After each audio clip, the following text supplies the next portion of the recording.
warahmatullahi wabarakatuh. Sampurasun. Kok banyak yang hafal ya. Saya tidak berada di Cimahi, tidak berada di Ciamis, tapi di Cilacap. Sama-sama pakai Ci ya.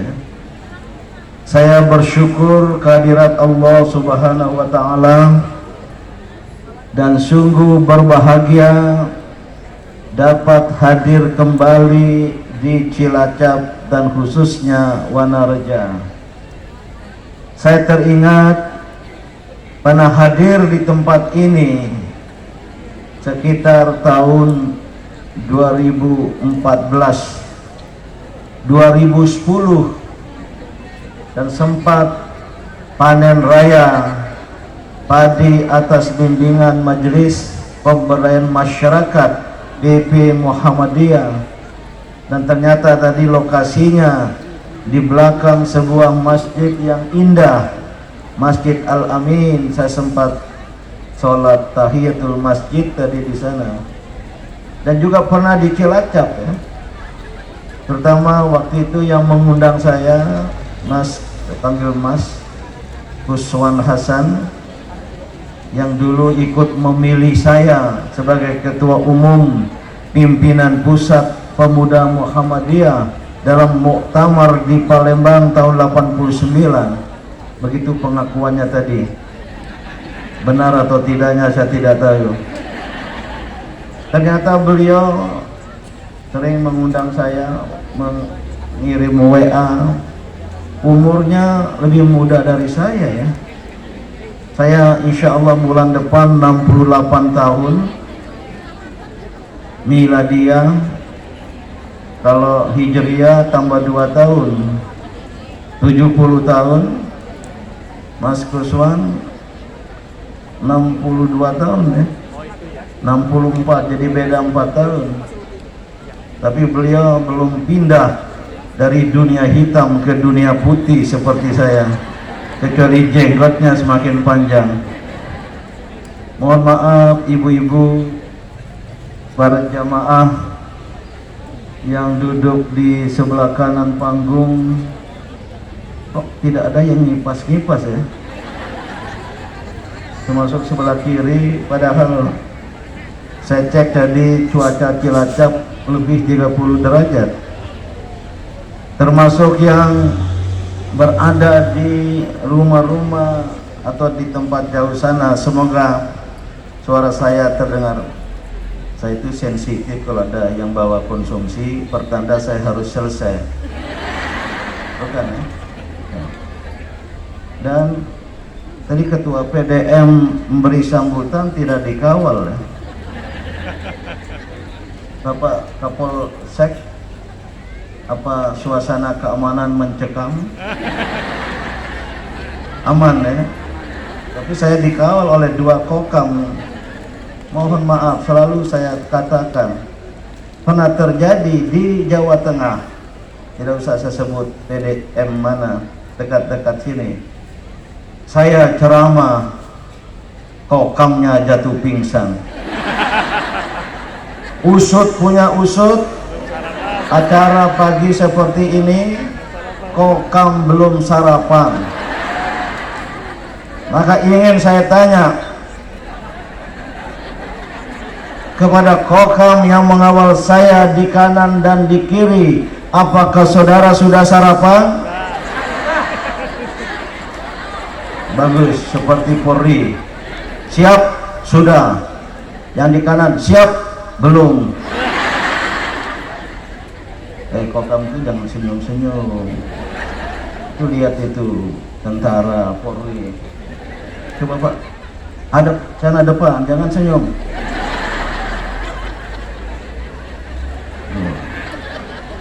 Lain ya, kokam Pak Polri, Pak TNI tidak garang gitu. Nah, ini perlu juga dilatih kayak pelatihan manajer Koperasi Merah Putih. Apakah saudara siap mengawal saya berceramah selama 2 jam Saya minta jangan diganti. Saya tahu per 15 menit diganti, tapi saya tahu alasannya Mas Din biar ada foto sama Mas Din. Tapi pernah terjadi tidak boleh diganti. Saya merasa bersalah. Yang di sebelah kiri teriak ibu-ibu Aisyah di sana karena mau jatuh pingsan dan akhirnya dibopong ke bawah. Ini kokam genset apa kolonial ini? Kelihatannya kolonial ya, bukan milenial ya. Alhamdulillah ya, kita dapat bersilaturahim. Maka saya ingin awali, camkanlah, yakinilah bahwa kita bermuhammadiyah ini mengandung arti kita sedang berada fi sabilillah. Katakan bersama-sama, fi sabilillah. Saya tahu sebelah kiri kanan nggak ada suara, mungkin belum dapat snack. Kita sedang berada di jalan Allah, baik berjihad di jalan Allah ataupun kita berkehidupan di jalan Allah. Sebagai muslim, muslimah, mukmin, mukminah, kita harus berkehidupan, hidup dan berkehidupan dan berpenghidupan di jalan Allah. Karena kita harus arahkan kehidupan kita lillahi ta'ala. Inna salati wa nusuki wa mahyaya wa mamati, hidup dan matiku hanya untuk, kepada dan untuk Allah Subhanahu wa ta'ala. Ini mahal. Banyak manusia yang lupa pencipta, bahkan dengan pikirannya meyakini tidak ada Tuhan. Itulah kaum ateis. Atau meyakini ada Tuhan tapi tidak meyakini ada hari akhir. Mereka mengira bahwa hidup itu hanya kini dan di sini. Kini dan di sini. Apa bahasa Wanarejanya? Here and there. Bahasa Inggris itu. Kini dan di sini. Hanya di dunia ini saja. Tidak ada hidup nanti dan di sana. Kehidupan ukhrawi. Banyak manusia yang punya keyakinan seperti itu di dunia. Itulah kaum sekuler. Itulah kaum sekuler. Karena berasal dari bahasa Latin seculum. Seculum artinya kini dan di sini. Maka kaum sekuler, sekularis, yang berpaham sekularisme mengandung arti hidup kita manusia hanya kini dan di sini, tidak ada nanti dan di sana. Ini Samudra Hindia ya? Bukan? Oh, Samudra Hindia di sana.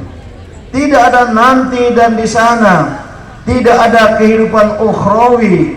Sebagai akibatnya mereka bebas sebebas-bebasnya.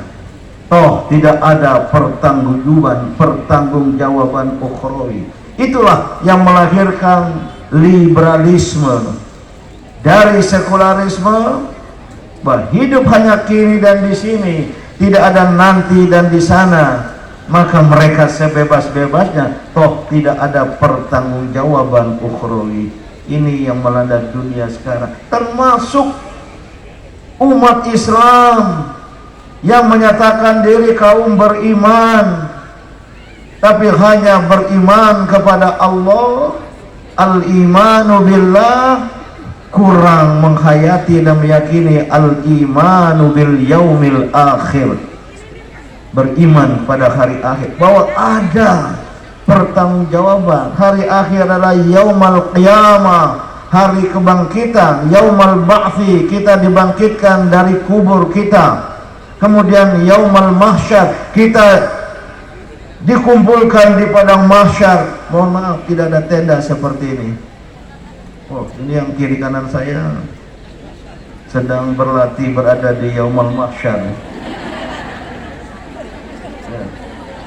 Yaumal hisab, hari perhitungan. Kita akan dihitung, diperhitungkan tentang apa-apa yang telah kita lakukan di dunia ini. Baru nanti ada surga dan neraka. Ini keyakinan penting. Kalau ini kita yakini, ada yaumal akhir dan rukun iman yang 5 atau 6. Yang paling penting al-imanu billah wal imanu bil yaumil akhir. Sebenarnya kalau diperas rukun iman itu hanya 2 ini. Malaikat, iman pada malaikat, pada rasul, pada kitab, itu adalah konsekuensinya. Oleh karena itu kita harus berhenti sebelum azan, ya. Saya tidak tahu tadi pukul 11, padahal saya siap berceramah hingga asar. Insya Allah tidak akan panjang. Memang istri saya bilang salam buat ibu-ibu Aisyah. Beliau sedang dalam proses pemulihan setelah operasi lutut kanan. Setahun yang lalu lutut kiri, baru sebulan yang lalu belum bisa, masih pakai tongkat. Ingin sekali mendampingi suami katanya dalam dakwah dan jihad. Beliau menyiapkan diri bulan September nanti akan ada syukuran 100 tahun Pondok Modern Darussalam Gontor, tempat saya nyantri dulu. Beliau kebetulan cucu dari Kiai Haji Imam Zarkashi, pendiri Gontor, salah seorang pendiri Gontor, menyampaikan salam takzim kepada ibu-ibu Aisyah dan Waalaikumsalam. Dan beliau terus terang, saya ini sejak tanggal 15 Juni itu sudah berperjalanan ke dalam dan ke luar negeri, dan kemarin baru pulang. Jadi istri baru keluar rumah sakit, suaminya harus, saya tanggal 15 ke Banjarmasin, 16 pas 1 Muharram di Martapura ada Milad Muhammadiyah Boarding School yang kedua, tahun kedua di Martapura. Sorenya pindah ke Surabaya, ada 2-3 acara tanggal 16, 17, 18 di cabang-cabang Muhammadiyah. Dan ini kalau diundang oleh cabang, apalagi daerah, harus sami'na wa ata'na. Karena apalah, saya ini hanyalah ketua pimpinan ranting Muhammadiyah. Maka begitu Pak Kuswan Hasan mengirim WA, datang, bukan surat resmi, WA, bilang insya Allah, karena yang mengundang saya tahu beliau PDM. Tapi begitu saya lihat flyer acara wisata dakwah Aisyah, sejak kapan Pak Kuswan jadi humasnya Aisyah?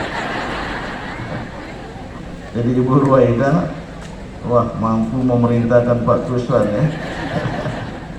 Maka insya Allah, melihat acara saya sangat padat sekali, tapi saya tertarik nih. Wah, saya kira acaranya di tempat wisata Batu Raden, karena nama acaranya wisata dakwah. Atau Cilacap nggak punya, ya? Atau ke Guci, agak ke Tegal, ya? Atau jangan-jangan di Nusa Kembangan wisata dakwah. Saya kira ibu-ibu Aisyah sedang berwisata, ya. Ternyata rupanya wisata itu adalah tablik dan dakwah keliling dari satu cabang ke cabang lain dari Aisyah. Saya baru tiba dari Surabaya, saya ke Gontor tanggal 19 Juni.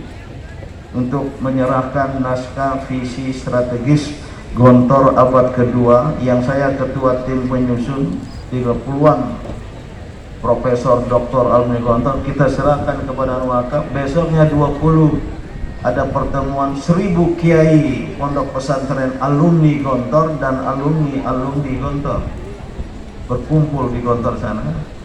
21 saya pulang, tiba di rumah jam 4 sore. Jam 9 malam saya harus balik ke bandara untuk ke luar negeri.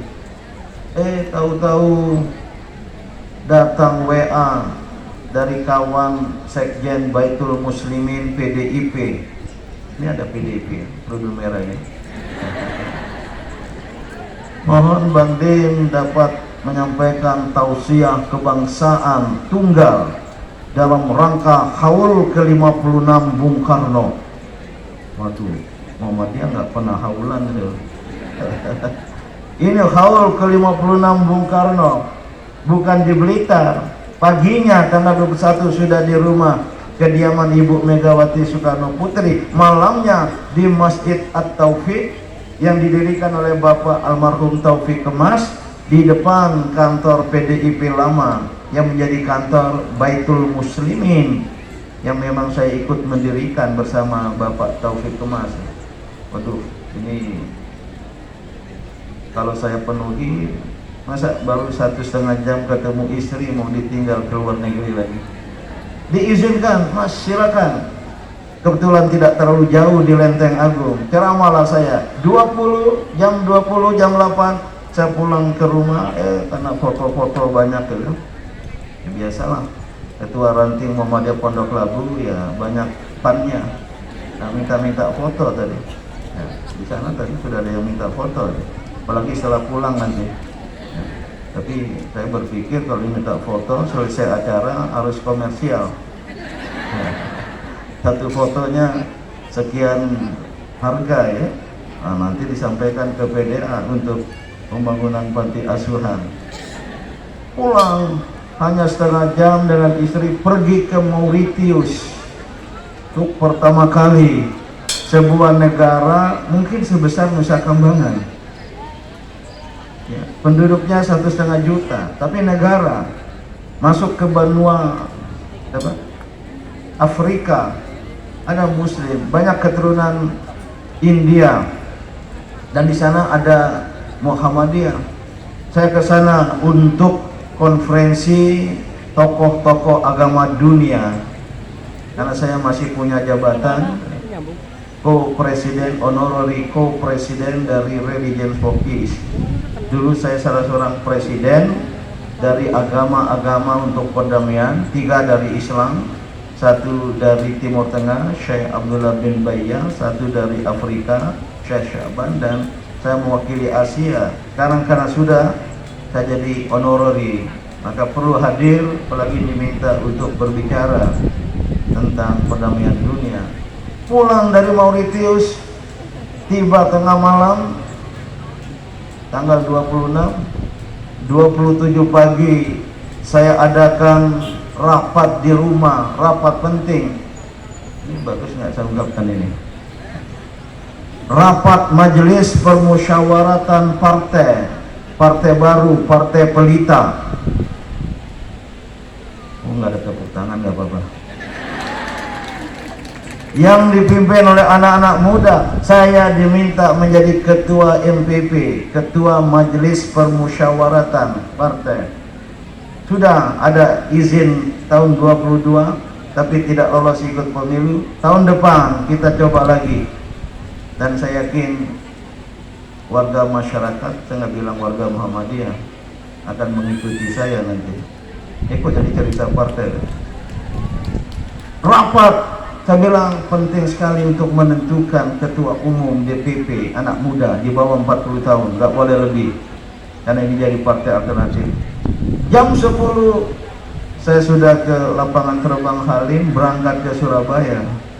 Janji dengan PDM Kota Surabaya, Majelis Tabligh, kan sudah lama sekali, tanggal 28 di sebuah jalan mungkin lebih dari 500 meter.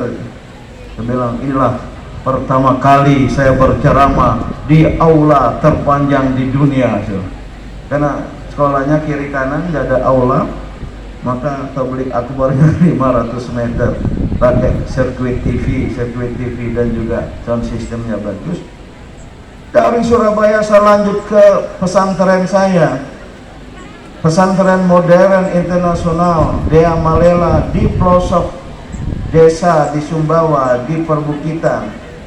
Dalamnya SMP SMA. Saya perlu karena tanggal 30 Juni yang lalu final turnamen sepak bola SD SMP sepulau Sumbawa memperebutkan piala bergilir pengasuh pesantren modern internasional Dea Malela. Saya perlu hadir. Saya minta izin, sempat istri, aduh mas, diwakilkan oleh orang lain saja ya. Aduh, ini saya penting sekaligus menyiapkan insya Allah tanggal 18 nanti tasyakur milad 1 dasawarsa 10 tahun di pesantren, dan kami mengundang Presiden Prabowo Subianto. Ada beberapa menteri akan hadir di pelosok desa. Ini pesantren yang saya dirikan, tadi ada 1-2 klien, tapi sudah tanggal 9 harus hadir kalau ada calon santri masuk SMP dan SMA.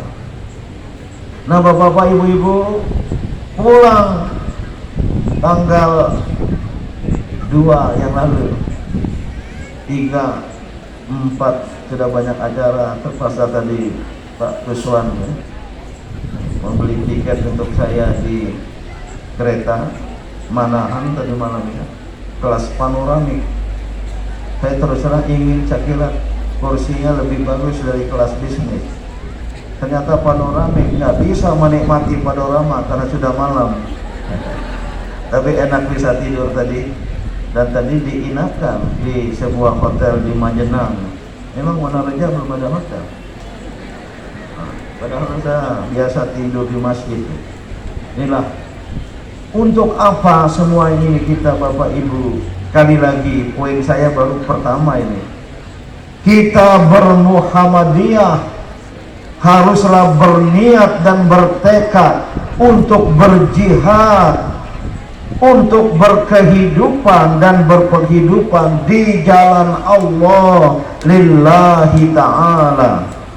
Saya mohon sekali warga Muhammadiyah punya niat ini.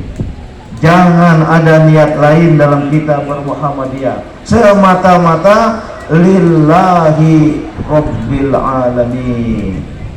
Inilah niat kita untuk jihad dan dakwah. Maka yang kedua, ini masih dalam kaitan awal tahun baru Hijriah. Kokam itu yang keberapa Muharram di spanduk itu? Sekarang ini berapa Muharram? Kokam baca. Ini lama sekali lihatnya karena lihat foto saya. Ke-20 Muharram tahun baru Hijriah 1448. Hijrah itu, ini poin kedua, hijrah itu sejatinya perubahan alam pikiran. Hijrah itu sejatinya perubahan mentalitas. Bahasa Melayu minda. Saya diundang ke Universiti Malaya dalam sebuah seminar internasional, judulnya pembentukan minda Melayu. Awalnya saya nggak paham, baru tanya minda dari kata bahasa Inggris mind, jadi minda di Malaysia rupanya alam pikiran, pembentukan alam pikiran. Hijrah sejatinya berubah, berpindah dari alam pikiran, dari kepribadian, dari kebudayaan yang belum baik menjadi alam pikiran, kepribadian dan kebudayaan yang baik. Itulah hijrah. Bukan sekedar berpindah dari satu tempat ke tempat yang lain, namun sejatinya perubahan alam pikiran tadi itu. Maka Bapak Ibu jamaah, kalau kita telaah sejarah Rasulullah berpindah dari Mekah ke Yathrib namanya. Mekah itu suasana perkotaan, Yathrib itu suasana pedesaan. Ini warna rejangnya Pak nih? Perkotaan, pedesaan, atau desa kota. Yathrib itu desa, relatif subur, maka tumbuh pohon-pohon kurma. Jamaah haji umrah beli kurma, itu kurma Medina, walaupun belinya di Jeddah atau sekarang sudah ada di Tanah Abang. Subur, tapi suasana pedesaan. Sementara Mekah suasana perkotaan, kota dagang, dagang sutra dari Tiongkok ke barat lewat utara, Iran, Turki, bermuara di Jeddah, di Mekah. Dari selatan ya, lewat Indonesia, Selat Malaka, Ceylon sampai Laut Merah. Jadilah kota Mekah sebagai kota dagang, kota festival. Ada festival sastra, para penyair mengadu kebolehan. Festival sastra menjadi kota destinasi wisata karena ada Ka'bah yang dikunjungi oleh orang-orang dari sekitarnya, walaupun di dindingnya penuh dengan berhala. Itulah Mekah. Muhammad sallallahu alaihi wasallam berpindah atas izin Allah dari Mekah ke Yathrib. Namun Yathrib tidak terlalu lama diubah menjadi Al-Madinah. Yathrib diubah namanya menjadi Al-Madinah, kemudian diberi predikat Al-Madinatul Munawwarah. Al-Madinatul Munawwarah yaitu kota yang mencerahi dan mencerahkan. Ini kalau Aisyah Sidareja, Aisyah Kroya, Aisyah Cilacap, kok goyang-goyang nih? Yang paling keras ini Cilacap kota nih. Kok Igaba, apa Igaba? Oh, para guru-guru diam aja dia, enggak goyang-goyang gitu. Nah. Halo, Aisyah Kroya, diam. Aisyah Cilacap, diam. Saya berbicara dengan benda mati. Diubah Yathrib menjadi Al-Madinah. Itulah hijrah. Dan dalam waktu sekitar 10 tahun saja ya, 522 berhijrah, 622 Masehi Rasulullah wafat. Sekitar 10 tahun lebih sedikit, Yathrib diubah menjadi Al-Madinah. Terdiri dari dua hal. Di dalamnya masyarakatnya disebut dengan Al-Ummah. Al-Ummah.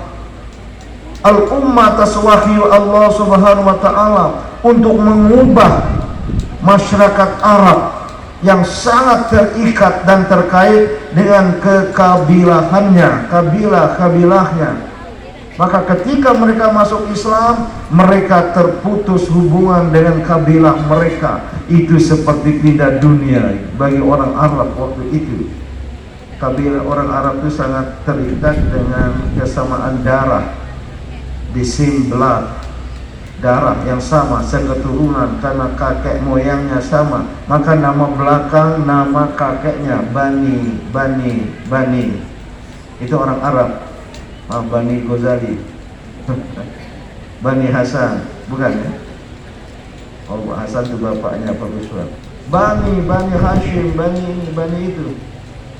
Kalau Iran sebaliknya, kesamaan tanah kelahiran, sekampung di Simlen itu Iran. Maka Al-Khamenei, Al-Khomeini, ada Syariati, ada An-Nisaburi, At-Tabrizi, Asy-Syirazi, itu bukan nama kakek tapi nama kampung halaman. Orang Cilacap pakai apa?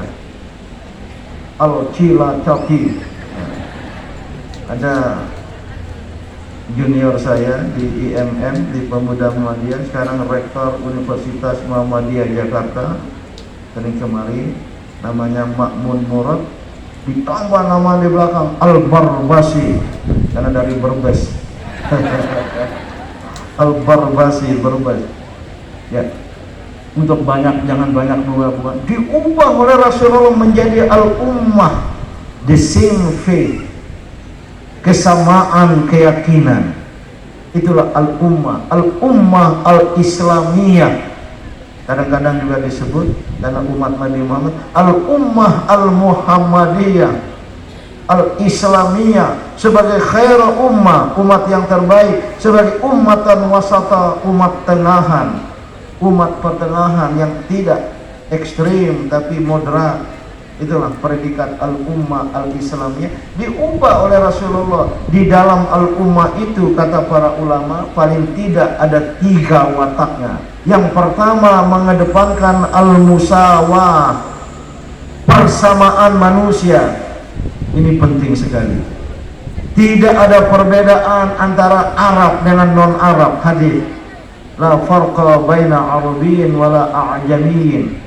Coba kalau nggak ada hadis ini, kalau tidak dibangun al-musawah, orang-orang Arab merasa paling tinggi karena mereka lah suku etnik dari Nabi Muhammad SAW. Tapi tidak ada, mohon maaf kalau ada keturunan Arab di sini. Biasa di mana-mana saya ceramah di Muhammadiyah ada juga Golkar, anggota Golkar, golongan keturunan Arab. Nah, ini Golkar ya. Ibu-ibu warna kerudungnya di sini kuning-kuning ya. Ya. Jadi al-musawah, persamaan manusia. Ini Bapak Ibu yang diterapkan oleh Muhammadiyah. Muhammadiyah kita ini terkenal dengan watak yang egaliter, sama, tidak ada perbedaan. Maka waktu dulu Ibu Muslimat, saya sering bertemu dengan Kiai Haji Hashim Muzadi, Ketua Umum PBNU, senior saya di Gontor, tidak pernah ketemu, tapi kami akrab. Dan beliau juga tahu saya ini dulu Ketua IPNU, karena bapak saya sekretaris pengurus cabang NU tingkat kabupaten. Maka anaknya disekolahkan di sekolah NU, Madrasah Ibtidaiyah NU, 4 tahun. Masuk ke Madrasah Tsanawiyah NU, kelas 2 terpilih sebagai ketua pelajar, merangkap ketua Ikatan Pelajar NU. Jadi saya ini pernah jadi ketua IPNU tingkat cabang, yaitu tingkat kabupaten. Walaupun waktu saya kuliah di IAIN, sekarang UIN Syarif Hidayatullah Jakarta, saya memilih masuk IMM, Ikatan Mahasiswa Muhammadiyah. Jadilah sampai ketua DPP IMM sementara tahun 85. Terpilih jadi ketua umum PP Pemuda Muhammadiyah. Salah satu pendukung saya, Mas Kuswan, katanya mengaku tadi. Nah, akhirnya jadi ketua umum PP Muhammadiyah 2 periode. Mohon maaf, masih usia muda saya. 2000, 2005, 2010 terpilih lagi. Alhamdulillah, saya pernah hidup di 2 dunia amfibi. Waktu kecil di NU, waktu dewasa di Muhammadiyah. Insya Allah kalau meninggal masuk surga. Maka saya meyakini organisasi-organisasi kita ini, Muhammadiyah, Nahdlatul Ulama, Al-Wasliyah, Al-Irsyad, apalagi yang ada di sini, Persis, Persatuan Islam. Bapaknya Pak Kuswan tadi mengaku tokoh Persis di Cilacap, anaknya tidak di Persis, di Muhammadiyah. 70 organisasi Islam tingkat pusat yang berskala nasional. Apa arti yang berskala nasional? Yang punya cabang dan ranting di minimal 2/3 dari provinsi-provinsi yang ada. Itu dianggap berskala nasional. Kalau ada ormas Islam hanya di 5 provinsi, di 10 provinsi, belum dianggap ormas Islam berskala nasional. 70. Saya mengetahui karena saya pernah jadi ketua umum MUI 2014 Maret sampai 2015 Agustus, menggantikan Kiai Sahal Mahfud, Rais Am Syuriah NU yang berasal dari Pati. Saya wakil ketua umum, beliau wafat. Menurut pedoman dasar pedoman rumah tangga MUI, wakil jika ketua umum berhalangan tetap, maka wakil ketua umum otomatis untuk menggantikannya. Waduh, saya tidak mau, berat sekali jadi ketua umum MUI, harus sering pakai peci, bila perlu pakai serban. Sementara jarang pakai peci ya. Tadi untung ada peci di tas saya. Kalau tidak bawa peci ya pecinya Pak Kuswan saya ambil. Pernah terjadi juga seperti apalagi pada saya harus menjadi ketua umum MUI. Ditelepon, datanglah ke kantor MUI. Oke, saya terima amal ini. Bismillahirrahmanirrahim. Inna lillahi wa inna ilaihi raji'un. Selamat jadi ketua Dewan Pertimbangan MUI yang mewakili saya jadi ketua umum Kiai Haji Ma'ruf Amin. Sebelumnya wakil ketua umum, wakil saya. Beliau sekarang ganti saya jadi ketua Dewan Pertimbangan MUI sejak tahun 2020. Bertemu semua ormas-ormas Islam, saya nyatakan organisasi kita ini hanyalah alat, bukan ghaya, tujuan. Salah kalau ada umat Islam yang menjadikan organisasinya sebagai tujuan, sehingga hidup matinya untuk organisasi, sehingga berani mati untuk organisasi. Tidak. Apa tadi? Ayat Al-Quran, inna sholati wa nusuki wa mahyaya wa mamati lillahi rabbil alamin. Hidup dan matiku untuk Allah, bukan untuk organisasi. Maka organisasi kita ini, ibu-ibu, bapak-bapak, warga Muhammadiyah, hanyalah alat dakwah, alat perjuangan atau jihad. Jangan jadikan tujuan. Tujuan kita sama, semua umat Islam. Apa tujuan kita? Coba silakan ambil foto dulu. Tujuan hidup kita sebagai umat Islam, apapun organisasinya, adalah izzul Islam wal muslimin. Coba katakan bersama-sama setelah saya. Izzul Islam wal muslimin. Oh, ini belum sarapan ya? Belum makan pagi ya? Belum makan siang? Saya mengundang semuanya kita makan siang bersama nanti setelah ini di rumah masing-masing. Tujuan kita izul Islam wal muslimin. Tolong camkan itu. Kalau sebuah anggota organisasi menghayati ini, organisasi sebagai Allah, Muhammadiyah sebagai Allah untuk izul Islam wal muslimin, NU sebagai Allah untuk izul Islam wal muslimin, Al-Irsyad Allah, Al-Wasliyah Allah, Persis alat perjuangan. Kita akan bertemu di ujung jalan. Syukur-syukur bertemu di tengah jalan. Syukur-syukur kita mau bertemu di awal jalan. Indahnya kebersamaan untuk izzul Islam wal muslimin, kejayaan Islam dan umat Islam. Di atas itu kita niatkan umat Islam dalam berorganisasi berniat untuk meraih, memperoleh libtighai mardatillah, mencari ridho Allah Subhanahu wa taala. Katakan salah saya, libtighai mardatillah, mencari ridho Allah Subhanahu. Indah kita berorganisasi. Saya ingin ulang di tempat ini yang sering saya katakan ini. Inilah kita berhijrah. Maka kita perhatikan ada dua ayat dalam Al-Quran. Ini mungkin poin terakhir saya. Kasihan ibu-ibu yang kepanasan. Waktu ini biasa di Padang Arafah ya. Waduh. Dan saya tertarik, nggak ada yang kipas-kipas ya. Di sebelah sini ada yang kipas-kipas ya. Nah, dalam surat At-Taubah ayat 20, saya sedang bicara tentang hijrah. Berbunyi, innal ladzina amanu wa hajaru wajahadu fi sabilillahi bi amwalihim wa anfusihim. Ikuti saya. Innal ladzina amanu wa hajaru wajahadu fi sabilillahi bi amwalihim wa anfusihim. Mohon maaf, tak kira saya di pesantren.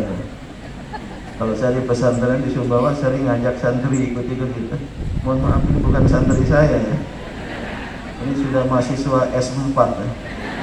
Apalagi kalau pengajiannya sekali dalam satu semester. Bu Aisyah jangan 6 bulanan dong. Masa pengajiannya satu semesteran? Ya tadi saya dengar, ya jadikanlah bulanan. Udahlah, setiap bulan ganjil undang saya. Ya, jangan 6 bulanan. Keburu mati sebelum bulan ke-6. Coba adakan pengajian bulanan. Bila perlu gabung sama Muslimat NU. Ya, Muhammadiyah undanglah kalau ada acara anggota ormas-ormas Islam lain. Di ayat ini menunjukkan ada 3 tahapan kehidupan dan perjuangan kita. Pertama, innalladzina amanu, kita beriman. Alhamdulillah, kita beriman dengan keimanan Islam, dengan al-aqidah al-islamiyah. Sudah. Namun belum cukup, belum selesai. Iman jangan hanya di dalam diri, jangan hanya di dalam dada, namun iman harus diteruskan ke dalam hijrah, kepada hijrah.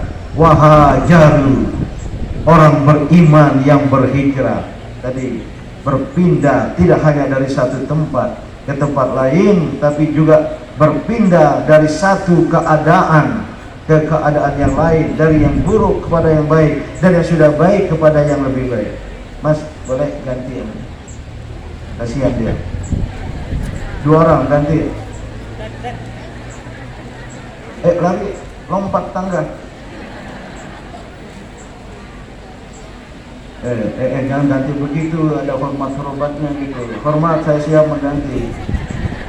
Oh, ini Pak Polsek diajar itu. Pakai bisik-bisik aja. Wah, SOP di Kolkam beda sama Polri. Arnapol, saya nama siap mengganti, baru ganti gitu. Pak Polres dilatih Kolkam atau dan Ramil diganti, apa dilatih maksud saya. Kita berhijrah, itu yang diapakan oleh Rasulullah SAW tadi itu di Madinah. Tadi belum selesai. Selain membangun ummah, beliau membangun Al-Madinah. Itulah peradaban. Itulah tempat at-tamaddun, kebudayaan dan peradaban yang menjadi bahasa Indonesia. Luar biasa cita-cita Islam. Dalam 10 tahun diwujudkan Rasulullah. Maka Muhammadiyah mengikuti ya. Ketua umum hanya boleh maksimum 2 periode. Saya 2005 terpilih di Malang, 2010 terpilih lagi di Yogyakarta, berakhir 2015 nggak boleh 3 periode. Maka saya paling keras menolak kalau ada seorang presiden ingin 3 periode. Loh, kok ketawa dan tepuk tangan? Saya tidak bicara politik ya, ini ada polisi di sini. Nah, tidak boleh 3 periode, itu terlalu lama itu. Itulah Rasulullah hanya 2 periode kepresidenan kalau ukuran sekarang 10 tahun. Tapi apa hasilnya? Membangun al-ummah, semua umat beragama di Madinah, ada Yahudi, ada Nasrani, semua suku-suku Khazraj, Aus, Khazraj disatukan, diikat dalam piagam Madinah, diikat dalam piagam Madinah, wathiqatul Madinah, sahifat Madinah. Luar biasa untuk hidup bersama di masyarakat majmuk atas dasar tadi persamaan, keadilan. Tadi belum selesai. Yang kedua tuh al-musawah, al-adalah, asyura. Ini karena waktu saya singkatkan saja. Inilah dibangun. Maka kita juga berhijrah dari keadaan yang belum baik. Ada ulama mengusulkan, ayo jamaah, kita perlu berhijrah sekarang ini minal kufri ilal iman, dari kekafiran kepada keimanan. Jangan anggap sudah menjadi beriman, bersyahadat, tapi imannya belum sejati. masih terjebak, terlibat dalam kekafiran, dalam kemusyrikan, dalam kesyirikan di masyarakat kita sekarang. Perlu berhijrah minasyirki ila tauhid, dari syirik pada tauhid, dari minal kufri ilal iman, kekafiran pada keimanan. Apalagi hijrah dari mana ke mana? Minal maksiyah ila ta'ah, dari kemaksiatan kepada ketaatan. Kita sudah beriman, kita muslim, tapi kita masih bergumul dengan kemaksiatan dalam hidup kita sehari. Saatnya kita berhijrah minal maksiyah ila ta'ah, dari kemaksiatan kepada ketaatan. Apalagi ibu-ibu dari mana? Dari mana ke mana? Dari kurang taat kepada suami menjadi taat, bahkan lebih taat. Betul para suami? Tapi mohon maaf Pak Polsek dan Pak tentara dan Rabil, saya nggak salah lihat dari situ. Yang hadir ini 90% kaum perempuan. Betul ya? Jangan-jangan populasi Cilacap 90% perempuan, hanya 10% laki-laki, bisa menimbulkan masalah kalau satu dan satu. Oh, ini karena acara Aisyah ya. Agar lebih banyak diundang Aisyah. Minal maksiyah ila ta'ah. Oke, kita terapkan dalam kehidupan berumah tangga. Mungkin kurang taat, hormat pada suami, atau sebaliknya, suami yang egois. Betul ibu-ibu? Oh, ngaku. Suami yang ada di sini dengar. Suami yang kurang kasih nafkah. Betul ibu-ibu? Baik batin maupun lahir. Mohon maaf, angka perceraian di Indonesia mencapai 62%. Saya hampir tidak percaya. Nasional. Tapi kalau masing-masing daerah ada yang 60, ada yang 70, ada yang 50%. Tinggi sekali. Ada dari pengadilan agama di sini. Di Cilacap berapa? Tinggi ya. 60% angka perceraian, dan mayoritas atas dasar gugat cerai, yaitu istri yang menggugat suaminya. Dan banyak dari gugat cerai para istri itu, mohon maaf, saya diberitahu, gara-gara benda tipis. Aduh, susah, saya ambil. Gara-gara benda tipis ini agak tebal karena iPhone. Gara-gara benda tipis ini, sang istri menggugat cerai. Mengapa? Pagi-pagi dia buka HP suaminya. Pas suami ke kamar mandi, tidak bawa HP. Maka hati-hati kalau ada suami maupun istri bawa HP ke kamar mandi. Itu bukan untuk apa-apa, dan segera untuk mengamankan rahasia diri. Ketemu istri dia baca di HP sang suami apa? Pakai bahasa Inggris, my darling, my love, apa lagi? Babe, baby. Jarang bahasa Jawa, karena yang ngirim itu bukan orang Jawa. Oh, mulailah prahara rumah tangga, dan itu yang berujung pada perceraian, nestapa.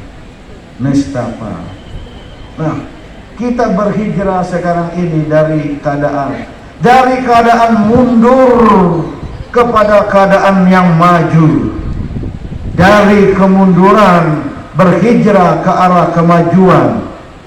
Kita umat Islam, suka atau tidak suka, setuju atau tidak setuju, kita masih berada pada keadaan mundur dan berkemunduran. Dalam bidang ekonomi kita tertinggal orang-orang lain yang berjaya menguasai aset nasional, segelintir orang. Mayoritas umat Islam, robohnya kedai kami, robohnya lapau kami, ini yang menjadi fenomena sekarang. Kita terjebak dalam kondisi al-fuqara wal masakin wad du'afa. Dengan mohon maaf, ini tidak dijelaskan di dalam lain. Pasti banyak orang-orang tengah jalan menghentikan mobil, membagi keranjang, menggalang dana untuk infak masjid yang sedang dibangun di pinggir jalan. Itu nestapa. Kita, banyak dari kita yang tidak berjaya dalam bidang ekonomi, berdampak dalam dakwah. Kalau mau berhijrah, wahai umat Islam, bangkitlah dalam bidang ekonomi. Ormas-ormas Islam, lakukanlah pemberdayaan ekonomi, jadilah orang kaya. Islam mengajarkan umatnya untuk menjadi orang kaya. Dengan harta benda kita bisa menunaikan ibadah haji. Dengan harta benda kita bisa berzakat, berinfak, bersedekah, membangun rumah sakit, sekolah, dan amal-amal kemanusiaan. Tema Aisyah kali ini dakwah kemanusiaan. Saya tidak bahas itu ya, karena sudah lewat miladnya. Itu adalah hijrah. Sebenarnya Muhammadiyah kita ini, mohon maaf ya, Islam berkemajuan itu antara lain agar hidup umatnya maju. Maka ibadat-ibadat yang kita lakukan ini penting. Sholat yang kita lakukan, pada hemat saya, bukan tujuan akhir. Memang ibadat tujuan kehidupan. Apa ayatnya? Wa ma khalaqtul jinna wal insa illa liya'budun. Tiadalah kujadikan jin dan manusia kecuali untuk beribadat. Betul, tujuan kita untuk beribadat, tapi jangan lupa ayat itu diakhiri dengan kata kerja. Tidak berbunyi wa ma khalaqtul jinna wal insa lil ibadah, tapi liya'budun, kata kerja. Zaman sekarang fi'il mudhari, untuk terus menerus dalam proses tiada hentinya untuk beribadat kepada Allah Subhanahu. Maka ibadat itu pada dasarnya adalah jalan, tujuannya pembentukan akhlakul karimah. Maka doa ini, mohon maaf warga Muhammadiyah ini, ibu muslimat, ada kritik dari kawan saya, tokoh NU di Surabaya. Masjid, saya lihat warga Muhammadiyah itu dalam sholatnya mereka masuk kelompok minimalis. Tahu minimalis? Minimal. Apa maksud itu lo? Kalau sholat aja begitu salam selesai bangun pergi, nggak ada wirid-wirid, betul ya? Ada? Boleh, tapi banyakkan seperti itu, karena itu tidak dianggap sunnah Rasul. Sunnah Rasul sholat sallu kama ra'aitumuni usolli, walaupun Rasulullah tidak segala beranjak dari tempat duduk. Di Arab sana sholat Jumat begitu selesai langsung pergi aja itu jamaahnya. Oh minimalis, kata kawan saya ini, kalau NU. Saya nggak bisa menjawab. Saya jawab begini, oh tidak minimalis. Mereka warga Muhammadiyah itu dalam sholatnya proporsionalis. Proporsional. Apa maksud sampean? Oh, balik pertanyaan itu loh. Sholatnya itu walaupun singkat tapi berdampak. Kalaupun singkat sholatnya tapi bermanfaat.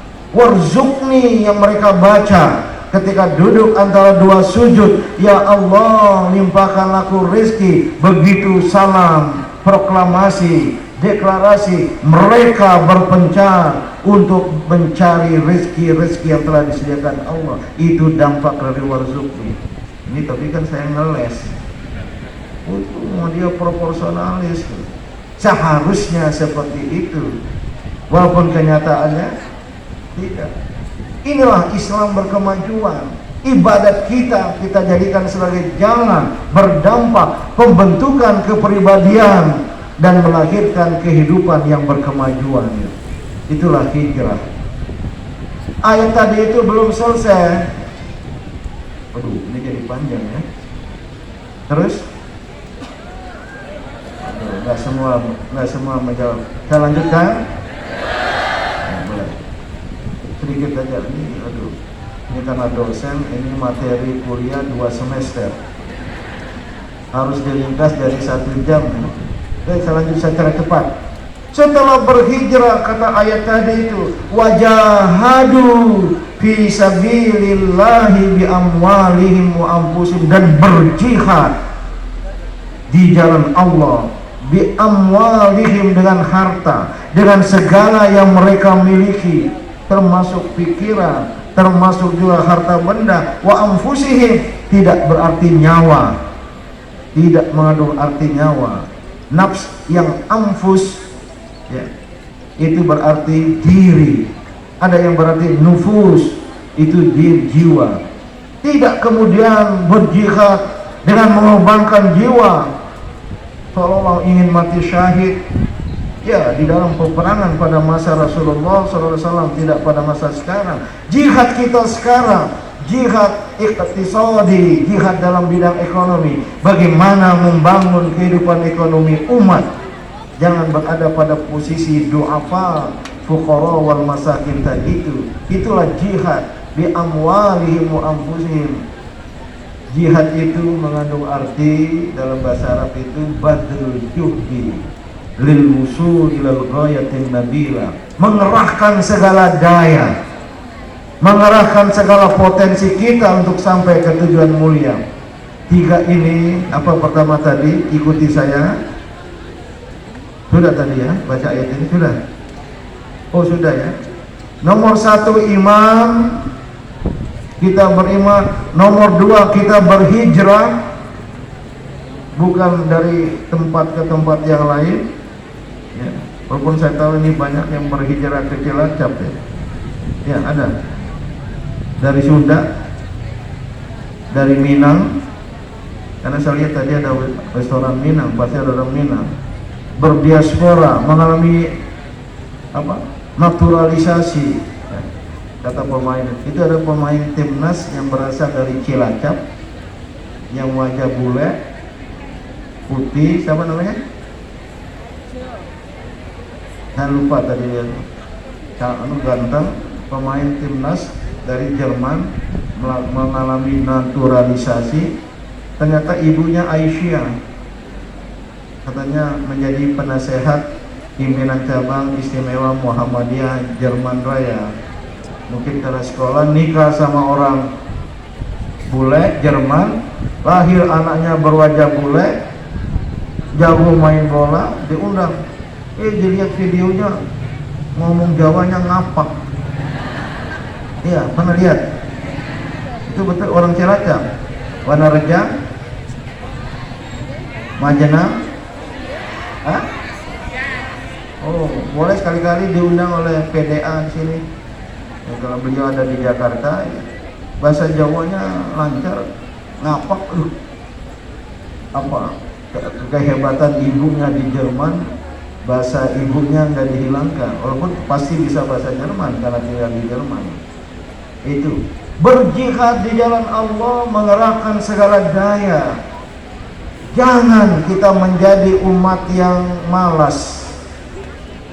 Daya yang kita miliki besar sekali diberikan oleh Allah, kita kembangkan. Wahai generasi muda, enggak banyak saya lihat pemuda. Nasyatul Aisyah, pemuda Muhammadiyah, pelajar Muhammadiyah, kalian jangan menjadi generasi rebahan. Banyak sekarang generasi bangsa yang muda adalah generasi rebahan. Tahu rebahan? Merebah, main gadget, lewat waktu sholat, bahkan juga tidak belajar. Ini pengaruh dari teknologi yang negatif. Harus diubah, berhijrah menjadi generasi rubahan.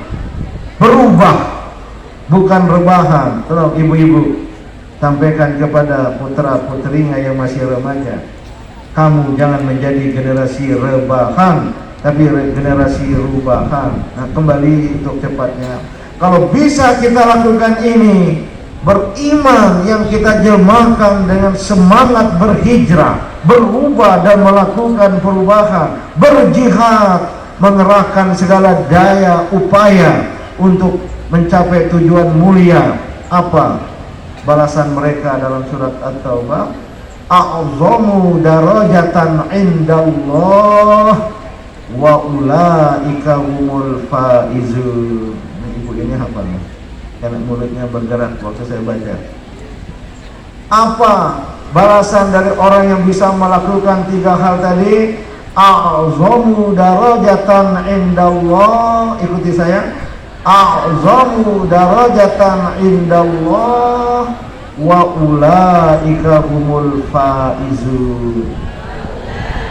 Mereka akan memperoleh derajat agung, derajat besar, derajat tinggi di sisi Allah. A'zam, azim, azim itu sudah besar, sudah agung. A'zam pakai superlatif, pakai ismut tafdhil, maka a'zamu darajatan, derajat yang besar, yang agung, yang tinggi di sisi Allah. Kalau umat Islam mau melakukan itu, wa ulaika humul faizun, mereka menjadi umat pemenang, mereka menjadi juara, mereka tidak menjadi pecundang, tidak menjadi kelompok yang terkalahkan seperti keadaan kita sekarang, karena kita tidak melakukan tiga hal tadi: hijrah, iman, hijrah, dan jihad fi sabilillah. Derajatnya tinggi sekali. Ini tolong ditelaah di rumah nanti, di surat Al-Baqarah 218 kalau tidak salah. Silakan buka HP-nya, lihat Al-Baqarah. HP-nya jangan hanya ada fitur-fitur yang lain, di Al-Quran tidak ada. Sama ujungnya, awalnya sama tapi berubah dikit. Innal ladzina amanu, diulang, wal ladzina hajaru wajahadu fi sabilillahi bi amwalihim wa anfusihim. Balasannya di Al-Baqarah 218, ulaika yarjuna rahmatallah, ulaika yarjuna rahmatallah, mereka lah orang-orang yang mendambakan rahmat Allah. Rahmat Allah ini penting, ibu-ibu, bapak-bapak. Baik kita dirahmati, kalau kita berceramah, sholat Jumat, khutbah Jumat, jamaah, rahimakumullah, ya. Semoga dirahmati Allah Subhanahu wa ta'ala. Dalam salam keislaman, assalamualaikum warahmatullahi wabarakatuh, sering kita tidak hayati rahmat Allah ini sangat-sangat penting. Ada dalam sebuah hadis, la yudkhilanna ahadukum al-jannah amaluhu, la yudkhilanna ahadukum amaluhul jannah. Tiadalah seseorang di antara kamu masuk surga karena amal perbuatannya. Jangan salah paham. Tidaklah seseorang itu masuk surga karena amal perbuatannya. Tiadalah amal perbuatan seseorang itu yang memasukkan dia ke dalam surga. La yudkhilanna ahadakum apa? Ahadukum amaluhul jannah, amalahul jannah, amaluhul jannah, mubtada subjeknya amal. Tidaklah amal perbuatan seseorang yang memasukkannya ke dalam surga. Ada, mohon maaf tadi lupa saya. Yang akhir itu artinya tetapi yang memasukkan mereka ke surga adalah rahmat Allah. Maka kalau kita tidak dirahmati, kita tidak akan masuk surga. Maka orang yang meninggal kita sebut jabatannya apa? Almarhum, orang-orang yang dirahmati Allah. Semoga dia yang pergi itu dirahmati Allah, karena rahmat Allah lah yang membawa kita ke surga. Jangan kira kita sudah banyak sholat, beribadat, berzakat, infak, sedekah, akan memasukkan kita surga kalau kita tidak dirahmati. Tapi Allah akan merahmati kita karena kita berbuat amal soleh tadi itu. Tapi jangan tidak ikhlas. Amal-amal yang tidak ikhlas ya, tidak akan membawa rahmat Allah yang membawa kita ke surga. Ya, tolong ibu-ibu kalau salam yang lengkap ya. Assalamualaikum warahmatullahi wabarakatuh. Jangan hanya waktu pidato. Assalamualaikum ini. Assalamualaikum. Apa lagi? Belum, itu yang salah. Assalamualaikum enggak fasih, enggak pas.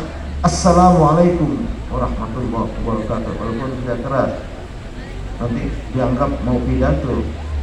Assalamualaikum warahmatullahi. Rahmat Allah ini penting. Apalagi berkah Allah wabarakatuh. Berkah itu pertemuan dua kebaikan, tabatul khair, kebaikan yang ada di sekitar kita. Masing-masing diri kita ada kebaikan di sampingnya, di sekitarnya, ditambah dengan ziyadatul khair, yaitu kebaikan dari Allah. Bertemulah tabatul khair dari diri kita dan ziyadatul khair dari Allah. Jadilah kita orang yang mabrur, mabrur, barakallah. Alhamdulillah sekarang kalau ucapan selamat ulang tahun nggak ada lagi met ultah ya, nggak ada lagi happy birthday di Cilacap. Mana Reja ngomong apa? Oh, mabruk barakallahu fi umri. Berkah Allah. Dapat jabatan Pak Polsek, naik jadi Polres. Mabruk, mabruk, barakallah. Orang yang nikah, Rasulullah mendoakan barakallahu lakuma wa barakallahu alaikuma wa jama'a bainakuma fi khair. Berkah dalam hidup. Maka salam kita tadi ya, harus lengkap warahmatullahi wabarakatuh. Dan di ayat yang sedang saya jelaskan sedikit ini, orang yang beriman, orang yang berhijrah, berjihad di jalan Allah, mereka cenderung untuk mendambakan rahmat Allah. Rahmat Allah yang akan membawa kita ke surga nanti insya Allah. Saya kira ini saja, sudah jelang waktu sholat zuhur. Saya insya Allah langsung pulang besok. Nah, saya ke daerah dekat sini ya, Kabupaten Tegal, Adiwarna, pulang dan seterusnya dan seterusnya. Maka marilah kita akhiri ya, jangan bangun dulu ibu-ibu, dengan berdoa kehadirat Allah Subhanahu wa taala. Ya, ini penting doa, duduk dulu. Ya. Insya Allah suaminya akan bersabar kalau belum masak. Ya. Kita berdoa, umum sekali doa ini agar Allah memperbaiki, mengembangkan kehidupan kita dunia akhirat. A'udzu billahi minasyaitonir rajim. Bismillahirrahmanirrahim. Alhamdulillahi rabbil alamin. Hamdasy syakirin, hamdan na'imin, hamdan yuwafi ni'amahu wa yukafi'u mazidah. Ya Rabbana lakal hamdu kama yanbaghi li jalalikal karimi wa azimi sultanik. Allahumma aslih lana dinana alladhi huwa ismatu amrina. Ya Allah, perbaikilah, kembangkanlah kehidupan beragama kami yang menjadi mahkota hidup kami. Wa aslih lana dunyana allati fiha ma'ashuna. Dan ya Allah, perbaikilah, kembangkanlah kehidupan duniawi kami di mana kami menegakkan kehidupan.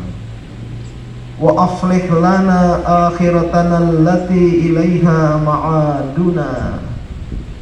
Dan ya Allah, perbaikilah, kembangkanlah kehidupan ukhrawi kami yang menjadi tujuan hidup kami.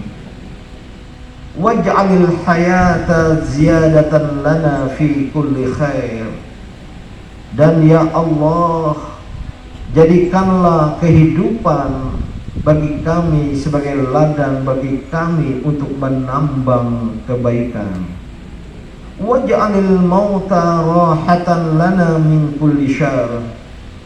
Dan ya Allah, jadikanlah kematian kami pada waktunya untuk kami berhenti dari segala keburukan, kemaksiatan dan kemungkaran.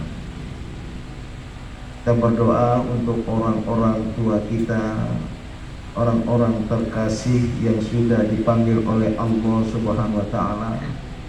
Orang-orang tanpa kotor, hadirkan wajah mereka. Hadirkan wajah mereka.